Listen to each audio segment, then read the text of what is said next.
Dah.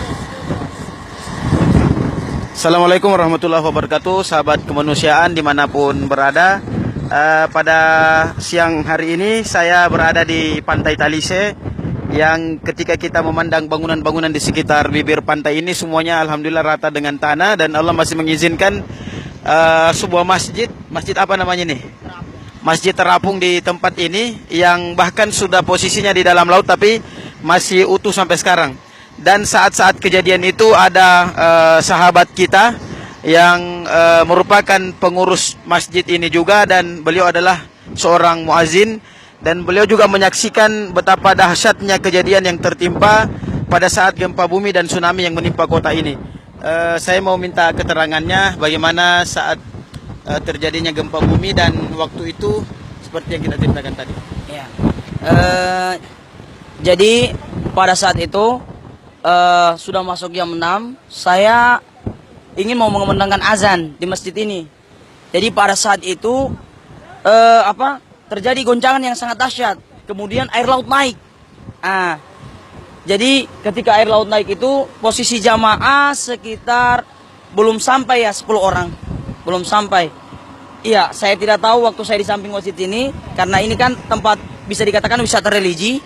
Jamaah itu biasa foto, selfie apa kan, masuk sholat. Jadi pada saat saya ingin mengumandangkan azan, tiba-tiba guncangannya sangat dahsyat.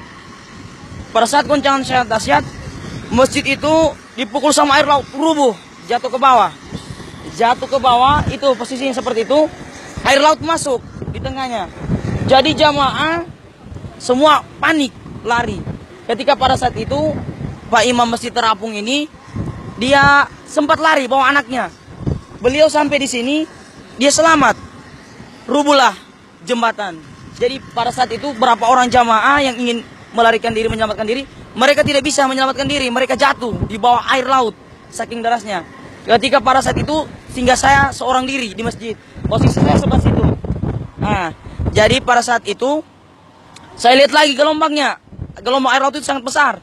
Jadi saya hanya berdoa, saya minta, saya bilang, ya Allah, jika memang saya bilang hari ini pemisah diri saya dengan dunia dalam keadaan seperti ini, saya serahkan diri saya, Allah, saya ikhlas, ambil saya. Saya baca ayat kursi, kemudian saya lihat air semakin dekat, saya tutup dengan la ilaha illallah, dipukullah masjid ini dengan air laut, saya terlempar dengan kaca-kaca sehingga ini saya terkena kaca.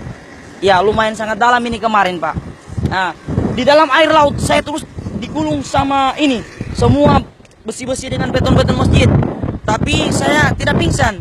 Saya tetap amalkan la ilaha illallah di dalam air, walaupun saya sudah dilipat-lipat oleh air, digulung oleh air. Cuman saya amalkan la ilaha illallah. Ketika napas saya sudah mulai habis, saya tertelan banyak pasir dan lumpur, saya ingat orang tua saya. Saya bilang, ya Allah, saya ingin kalau memang engkau ambil saya, jasad saya jangan dijauhkan dari tempat ini. Tiba-tiba saya berada di ujung sana. Air itu dia tenang.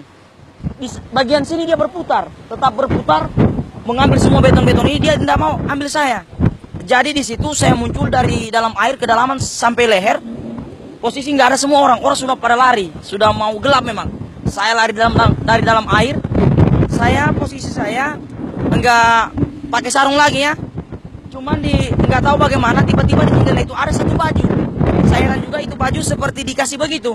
Jadi saya ambil, saya tarik, saya tutup kemaluan saya. Di sini saya katakan kepada jamaah, kalian semua mati syahid. Saya lari. Posisi saya di sebelah situ, saya lihat air itu sudah mau surut lagi. Dia ya lumayan tinggi lah, berbusa-busa. Kemudian saya lari sampai di bagian Unisa, ikutlah air laut, merobohkan semua bangunan-bangunan lagi. Ya, seperti itu. Jadi alhamdulillah waktu itu Anda selamat dari gempa ini. Iya. Artinya apa kira-kira pesan-pesan religi yang bisa Anda sampaikan kepada masyarakat terkait terjadinya gempa bumi ini dan tsunami ini? Ya, jadi pesan saya, Allah tidak akan menurunkan suatu bencana di dalam sebuah wilayah atau perkampungan apabila tidak ada hubungannya dengan perbuatan manusia.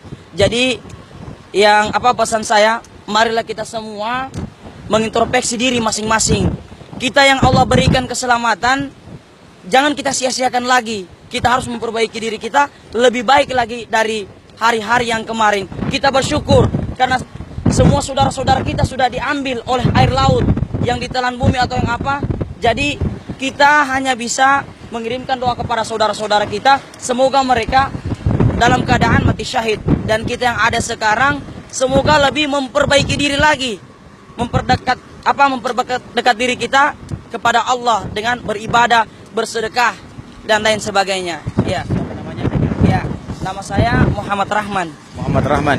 Saudara-saudara sekalian, pemirsa dimanapun berada, sahabat kita Muhammad Rahman ini adalah korban yang sempat selamat dari tsunami dan gempa bumi yang terjadi kemarin. Dan beliau telah menyampaikan apa-apa yang beliau alami ketika terjadi bencana gempa bumi dan tsunami di tempat ini. Sehingga itu menjadi pelajaran berharga betapa berharganya sebuah amalan dan kemuliaan yang Allah berikan kepada kita, dan bencana ini menjadi introspeksi buat kita semua dimanapun kita berada. Demikian, terima kasih. Salam kemanusiaan, salam kemanusiaan, salam easy. Assalamualaikum warahmatullahi wabarakatuh.